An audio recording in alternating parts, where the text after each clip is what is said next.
House Bill 135.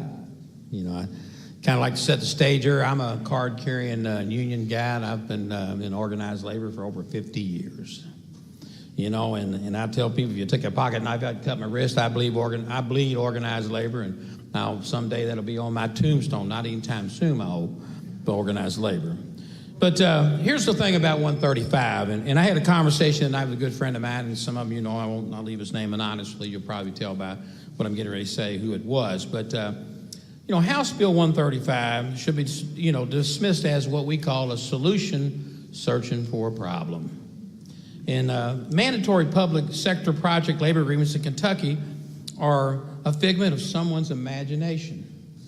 I want you to think about that. It's someone's figment of imagination. In 227 years that the Commonwealth of Kentucky has existed, there's never been a public sector mandatory, let me repeat that, mandatory project labor agreement. So the question many of you should be asking, why are we having this discussion? Why are we having this discussion? The reason we're having this discussion is because this legislation is trying to put laborers in what they consider their place. In 2017, the repeal of prevailing wage and the passage of right-to-work legislation, they're trying to drive down the wages and starve construction workers.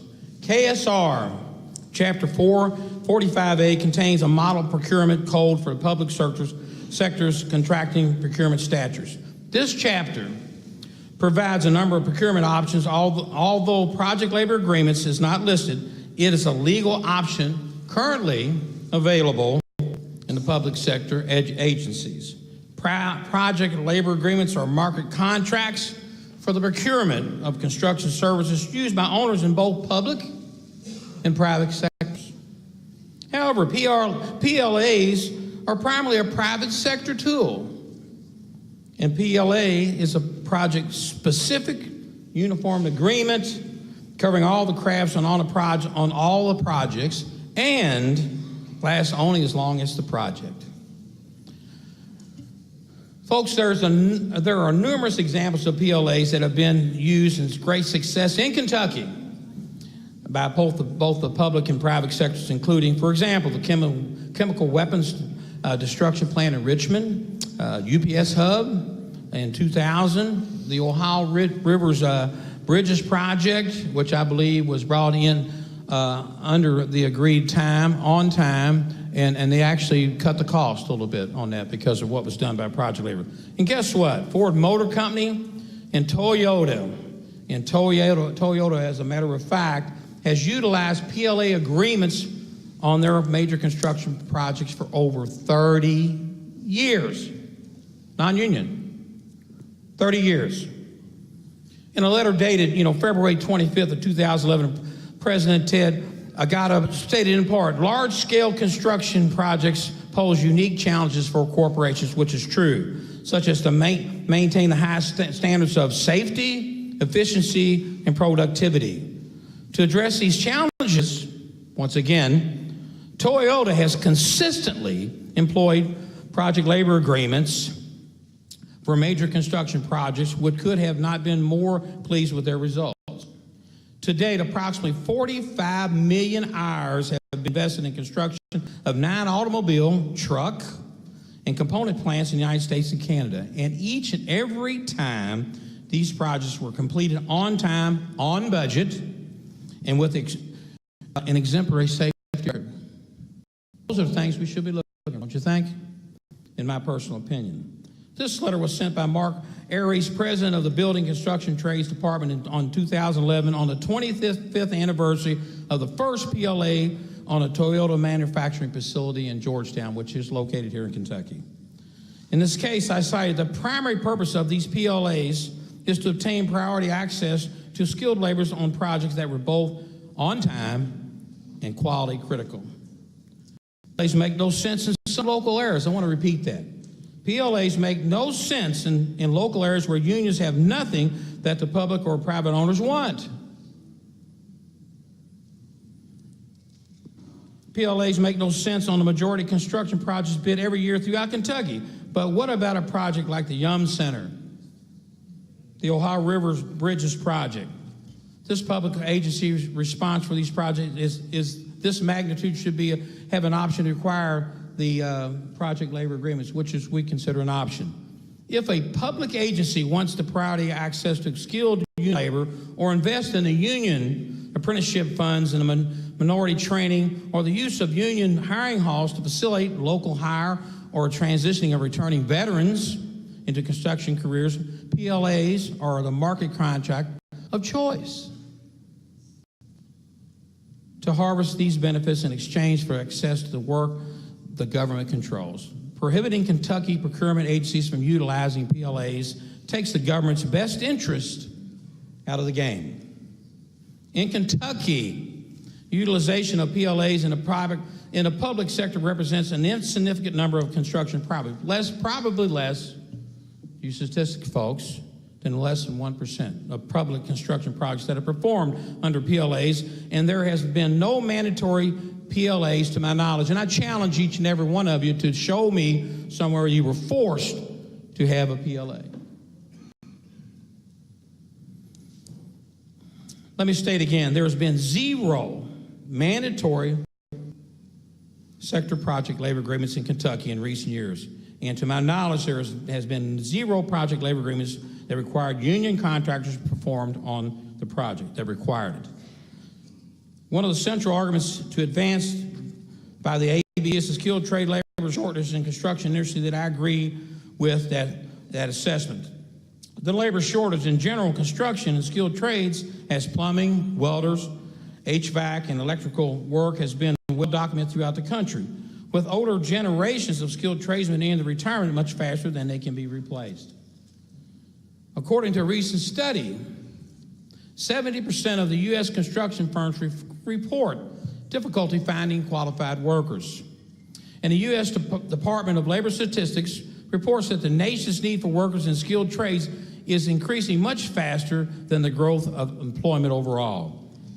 The ABC would like you to believe that they are aggressively training construction utility workforce. The ABC claims that 83% of the construction workforce in Kentucky is non-union, and one of the key arguments in the support of House Bill 135 is that mandatory PLAs will worsen the construction industry's skilled workforce shortage. In reality, the ABC failure to train the construction industry workforce is the greatest contributing factor to the skilled trade shortage in Kentucky and throughout America. Statistics published in the Kentucky Education and Workforce Development Cabinet indicates there are 76,700 private sector construction workers in Kentucky, and approximately 23% of those workers are represented by the Kentucky State Building Trades Union. The remaining 77% are non-union, and many of these employees work for their contractors represented by the ABC. Approximately 1% of the non-union construction workforce in Kentucky are currently receiving skilled training in a registered apprenticeship program, while approximately 13% of the union construction workforce is enrolled in a registered apprenticeship program. A greater number of women, a greater number of minorities, and a greater number of veterans are in a unionized construction trade due to the apprenticeship program and training career opportunities. As of August 2018, there was a total of 2,334 construction workers in registered apprenticeship programs in Kentucky, with 1,639, or 70%, in the union building trades. There are 695 non-union construction workers in registered apprenticeship programs, with 66% of those apprentices registered as electricians or power line distribution. The union side of the construction industry trains in multiple crafts, while the non-union is primarily focused on the electrical industry. Kentucky Building Trades Unions produce the Commonwealth's safest, most highly skilled and productive craft workers in Kentucky.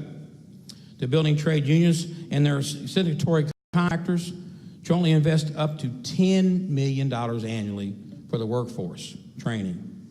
You know, as I mentioned earlier, the ABC has argued that mandatory PLAs will increase the skilled trade shortage that exists in industry. I would like to argue that the opposite is more accurate. If the General Assembly wants to positively identify training in skilled trades, they should encourage the utilization of PLAs in Kentucky. Another issue to consider, this legislation is an attack on the House rules statutes. As you know, current statute authorizes cities, counties, and the authority to enact ordinances, issue regulations, levy taxes, issue bonds, appropriate funds, and employ personnel in the performance of a broad array of public function, and House Bill 135 would limit their current authority. The principle of home rule, local control, and self-determination and accountability enable the House rule statute should be upheld. In closing, the organization has advanced very weak arguments in support of this legislation. It's just another unwanted attack on unions, construction, and industry in Kentucky. An industry that invests millions of dollars in each apprenticeship, journeyman and woman and family, upgrading training, the industry that pays middle-class wages, provides health insurance, provides retirement benefits to all its members, an industry that aggressively recruits and retains veterans through programs like the Veterans in Piping and Helmets to Hard Hat. What I'd like to say in closing is this: why do we support legislation that takes money away from hardworking women, hardworking men, and hardworking families? Why do we promote that? Why does this body try to do that? Every day, what I try to do as an individual is not only to improve my life, but improve my neighbor's life, improve the person's life next to me, provide opportunity to do those things. And so what I personally feel that this is just another extenuation of an attack on the working folks in Kentucky. And if you're being truthful, let me say it again, if you're being truthful to yourself and you truly care about the working men and women and families in the state of Kentucky, you will not support this bill. I vote no. Thank you.